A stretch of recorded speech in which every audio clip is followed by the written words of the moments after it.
Hello everyone.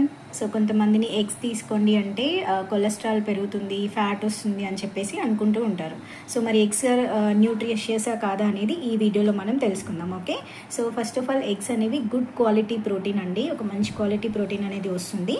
And దాంతోపాటు vitamins like B2, B12, అలాగే vitamin D, vitamin E ఇవన్నీ కూడా ఉంటాయి. అండ్ మినరల్స్ వచ్చేసి జింక్ అండ్ ఐరన్ కూడా ఉంటుందన్నమాట. అండ్ ఎగ్స్ తీసుకోవడం వల్ల ఎలాంటి బెనిఫిట్స్ ఉన్నాయంటే కనుక ఫస్ట్ ఆఫ్ ఆల్ మనకి ఐ హెల్త్కి, బోన్ హెల్త్కి, ఓకే, అండ్ అలాగే హెల్తీ హెయిర్కి, హెల్తీ స్కిన్కి అండ్ మజిల్ బిల్డ్ అవ్వడానికి కూడా ఎగ్స్ అనేవి చాలా హెల్ప్ అవుతాయి. మరి ఎంత తీసుకోవాలి, ఎన్ని తీసుకోవాలి ఎగ్స్ అని అంటే 1 to 2 మీ బాడీ ప్రోటీన్ నీడ్ని బట్టి మీరు ఎగ్స్ అనేవి తీసుకోవచ్చు అనమాట. అండ్ ఒకవేళ ఫుల్ 2 ఓల్ ఎగ్స్ లాగా తీసుకోవచ్చు, 1 or 2 ఓల్ ఎగ్స్. అదర్వైజ్ మీరు ఓన్లీ ఎగ్ వైట్స్ తీసుకుంటానంటే ఎగ్ వైట్స్ కూడా తీసుకోవచ్చు. ఓకే, సో ఇలాంటి మరిన్ని టిప్స్ కోసం follow my page for more details. Thanks for watching this video. Thank you.